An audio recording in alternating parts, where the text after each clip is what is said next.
My sister banned me from her wedding, claiming her fiancé has feelings for me. Now he's refusing to marry her over it. So, my little sister Melissa has always been the favorite. Like, not even subtle about it. She got the good car in high school, while I drove our mom's beat-up Civic with the broken AC. She got help with college tuition, while I worked at Target and a coffee shop at the same time, just to pay rent. I'm not even bitter about it anymore. I just accepted that's how it was going to be. When Melissa got engaged to this guy, Liam, everyone acted like she won the lottery. He had a good job, nice apartment, wasn't weird at family dinners. Honestly, I was happy for her. I met him maybe 4 times total, and we barely talked. I'm not exactly the life of the party. I usually just helped clean up after dinner and left early because I had morning shifts. Melissa asked me to help plan her bridal shower because she was stressed about work. I said yes because that's what sisters do, right? We were supposed to meet at this cafe inside the public library near my place to go over the guest list and decoration ideas. I got there early with my notebook and highlighters because I actually wanted to do a good job. Then Liam showed up alone. I thought maybe Melissa sent him to drop something off or whatever, but he sat down across from me and looked like he was about to throw up. He kept glancing at the door like someone was going to walk in. Then he said it, "I can't marry your sister. I think I have feelings for you." I literally froze. My brain just stopped working for a second. Then I told him he needed to leave and figure out whatever this was on his own time because I wanted no part of it. I wasn't mean, but I was clear. He apologized like 3 times and walked out. I didn't tell anyone. I figured he was just freaking out because weddings make people weird, cold feet or whatever. But I decided right there I was done helping. No more bridal shower planning, no more dress shopping. I'd show up to the wedding, smile, and leave. That was it. Melissa noticed I was being distant pretty fast. She called me a few days later and started going off about how I skipped the florist meeting and wasn't answering her texts. Then she said Liam told her I was rude to him at the library. I didn't want to start drama, but I also wasn't going to let her think I was being a jerk for no reason. So, I told her the truth. I said he came to the library and said he had feelings for me, and I shut it down immediately. She didn't say anything for like 10 seconds. Then she hung up. The next morning, I got an email from the wedding planner with the subject line, "Guest list update." I opened it and saw my name crossed out. My own sister banned me from her wedding. Then, the family group chat exploded. My mom texted, saying I was always jealous of Melissa. My aunt said I was being dramatic. Melissa told everyone I tried to steal her fiancé. She made it sound like I was obsessed with him or something. No one even asked for my side of the story. They just believed her. I didn't fight back. What was I supposed to say? They already made up their minds. 3 weeks later, I was closing up at the bookstore where I work part-time when Liam walked in. I saw him through the window and thought about locking the door, but he was already inside. He looked terrible, like he hadn't slept in days. I told her the truth. He said, "I admitted everything." I told her you didn't do anything wrong, that I was confused, and you shut me down. I just stared at him. I didn't even know what to say. And I finally asked, "She still blamed you." She said, "You must have done something to make me feel that way, that you were manipulating me with your whole quiet, mysterious act." I don't even know what that means. I looked down at the counter. I didn't want him to see my face. Then he said, "I called off the wedding." My head snapped up. "You what?" "I can't marry someone who throws her own sister under the bus just to protect her ego." She lied to everyone. She knew the truth and still made you the villain. I didn't say anything. I didn't know if I should feel relieved or guilty or angry.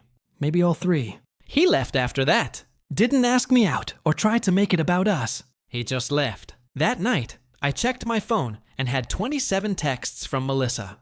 Most of them were her freaking out asking me to call Liam and fix things, saying it was all my fault and I ruined her life. The last one just said, "Please." I didn't respond. I turned my phone off and went to bed. My mom called the next day yelling at me, said I destroyed Melissa's happiness, that I should have kept my mouth shut. I hung up on her. A week later, my dad texted me asking if I was okay. That was the first time anyone in my family asked me that. I told him I was fine and left it at that. Story 2. My girlfriend posted, "Dating a man who can't afford to spoil you is just friendship." I liked it and commented, "Agreed." Then I sent her an invoice for every dinner, vacation, and rent payment I'd covered for 2 years. Her lawyer called it harassment until I showed receipts that original post I, 29. Male. Saw the post at lunch yesterday. My girlfriend Natalie, 27, had posted one of those relationship quotes on her stories. Dating a man who can't afford to spoil you is just friendship with extra steps. We've been together 2 years, living together for the last 14 months in my condo. She moved in after her roommate situation fell through, and I never asked for rent because, you know, I loved her and wanted to help. I make decent money as a software consultant. About $135. She works partner at a boutique, making maybe $20 a year while building her fashion blog. I've been supporting us almost entirely. Never complained. Happy to do it while she pursued her dreams. But that post after everything. Nah, I liked it. Then commented, agreed. Real relationships require equal investment. She texted me immediately. Natalie, babe, that's not about you. It's just content for engagement. Me all good. Just agreeing with your perspective. She called 3 times. I was in meetings. By the time I got home, she was pacing the living room. Derek, why are you being weird about a stupid repost? I'm not being weird. You shared your standards for relationships. I respect that. It doesn't mean anything. It's just social media. Then why post it? She rolled her eyes for my brand. You know, I need engagement for sponsors, right? Your brand. That night, I stayed up creating a spreadsheet. 2 years of receipts, bank statements, Venmo history, credit card bills, everything. The next morning, while she was at her yoga class that I paid for, I sent her an email. Subject line, invoice for friendship services per your standards. The breakdown, rent 1 at 850 by 14 months, 25 to 900. Utilities, internet, 200 by 14 months, equals 2,800. Groceries 600 month, 24 months. 14,400. Dinners out 8,050 itemized list attached. Vacation to Cabo 4,200. Weekend. Trip to wine country $1,800. Her. Car insurance 150 by 18 months. 20,700. Yoga. Membership 189 by 12 months tuned. 268. Various shopping trips for her blog. 668,818 per your recent social media post. I understand you view financial support as a requirement for romantic relationships. Since I've been providing this, I assume we've been in a relationship. However, if you'd prefer to reclassify our arrangement as friendship, I'll need compensation for services rendered under false pretenses. Derek also CC'd myself at my work email for records. Then I went to the office, put my phone on silent, let it marinate. Update 1. Holy hell, this exploded in 6 hours. So Natalie completely lost it. I came home to find her, and her best friend Melissa camped in the living room like some kind of intervention. Are you insane? Natalie screaming before I even closed the door. Hey, Melissa, I said, setting down my laptop bag. Didn't know we had company. Derek, what the hell is wrong with you? Melissa jumped in, sending Nat an invoice. That's abusive. How is it abusive to request payment for services? This Natalie made it clear that financial support equals romance. I've been providing financial support thinking we were romantic. If we're just friends, then I've been scammed. You're twisting her words. Natalie was crying now. Those practice tears she does. It was just a stupid meme that you posted and defended, and said represented your brand. You can't charge your girlfriend for living expenses. That's not how relationships work. According to your post, I'm not spoiling you enough anyway. So, are we even in a relationship? Melissa, this is financial abuse. No. Financial abuse would be taking someone's money while publicly humiliating them about not having enough of it. Oh wait, I pulled up her Instagram. She'd posted 12 more stories since this morning. All about toxic men who weaponize money. And when he shows you who he really is, believe him.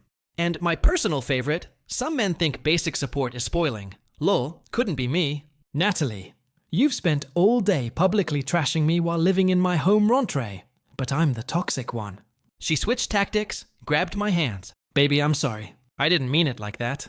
You know I love you. Not for your money, for you. Then you won't mind signing a lease agreement. Market rate for a room here is about $1,200. I'll give you a deal. $900 a month, utilities included. Her face went pale. You're serious? Dead serious. You want a relationship with financial equity. Let's start fresh. You pay your share, I'll pay mine. I can't afford that. You know I don't make enough. Then maybe don't post about how men who can't spoil you are just friends. Melissa, again, this is emotional manipulation. I turned to her.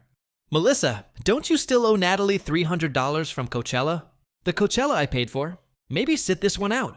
She shut up. Then Natalie went nuclear. If you do this, I'll sue you. You can't just charge me retroactively.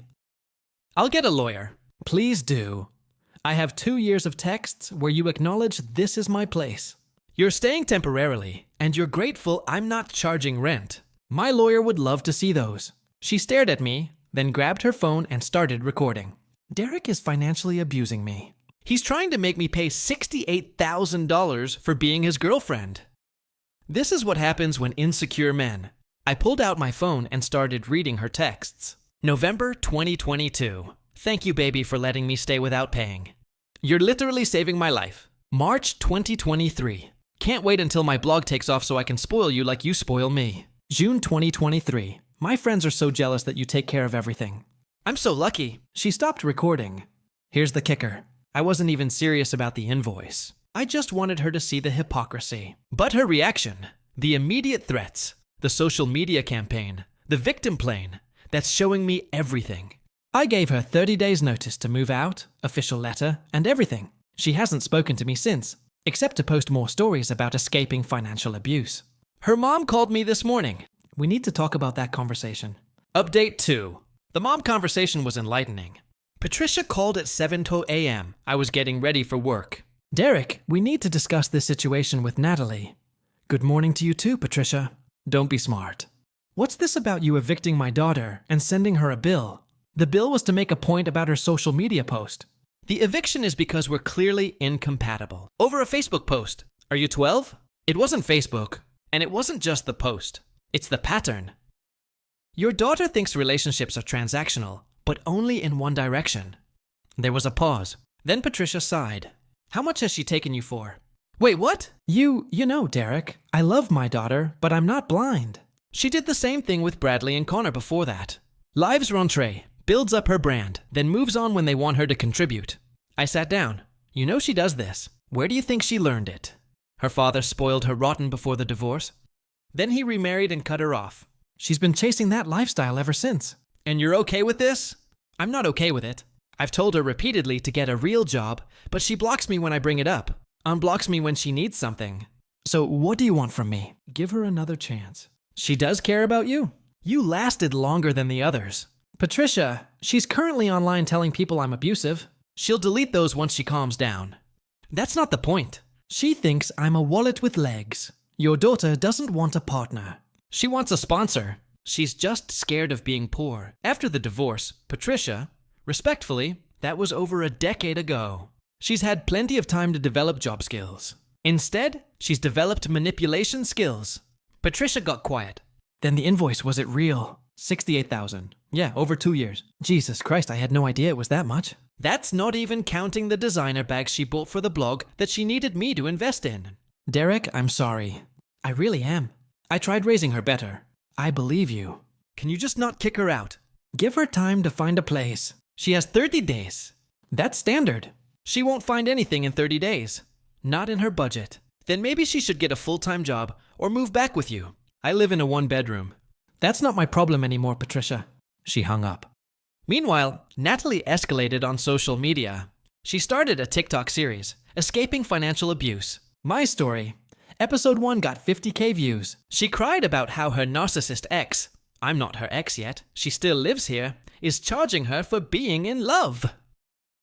The comments were split, half calling me trash, half asking why she can't pay her own rent. She blocked everyone who asked about rent. Episode 2 was about recognizing the signs. Apparently, me asking her to contribute $50 toward groceries once 6 months ago was the first red flag.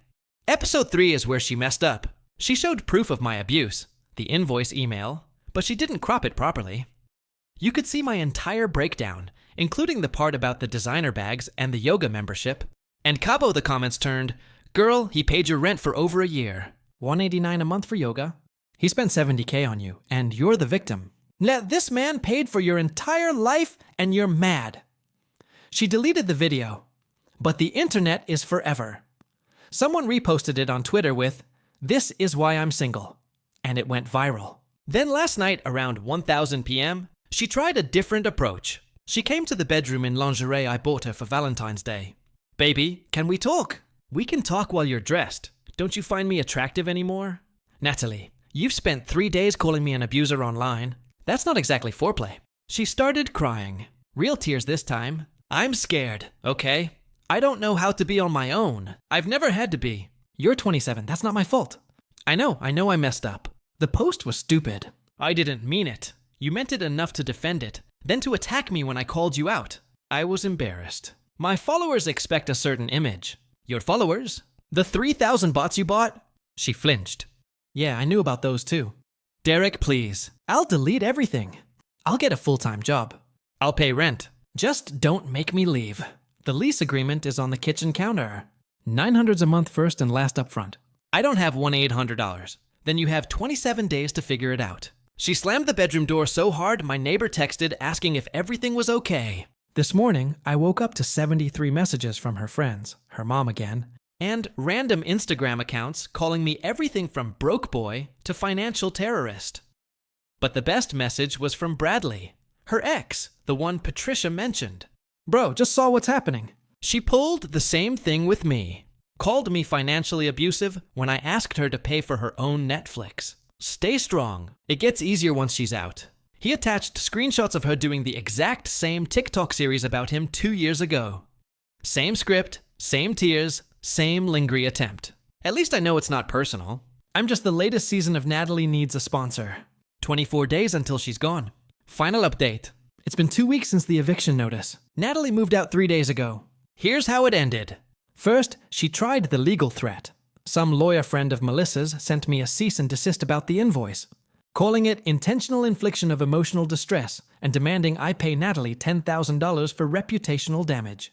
My cousin is a lawyer. He laughed for 5 straight minutes, then sent back. My client's request for reimbursement was clearly satirical as evidenced by the payment plan options available line. However, your client's public defamation campaign constitutes actual reputational harm. Please cease all social media posts regarding my client, or we will pursue appropriate legal remedies. Radio silence after that. Then came the breadcrumbing. She started leaving little things around the condo by accident. Her favorite coffee mug, a hair tie, that expensive face cream I bought her. Hey, I left my face cream in the bathroom. Can I come get it? I'll leave it with the doorman. Can't we be civil about this? This is civil. The doorman has your cream. She started posting old photos of us with captions like, missing better days, and some people come into your life for a season. Her follower count dropped to 900. Guess the bots expired. Meanwhile, I found out about Connor, ex number 1. Patricia was wrong about the timeline. He didn't just ask her to contribute. He found out she was seeing Bradley while living with him. She was literally double-dipping sponsors. When he kicked her out, she accused him of being controlling and jealous. Bradley reached out again. We had a beer. Turns out there were more victims. There's a whole group chat of dudes she's done this to. 7 guys total. They call themselves Natalie Survivors. They had a betting pool on how long I'd last. Bradley won $100. The worst part, she wasn't even good at hiding the pattern. Same restaurants for dates, same vacation spots, same Lungari manipulation. She literally had a playbook. Remember the fashion blog she was building? It's had the same 5 posts for 18 months. The last update was before we met.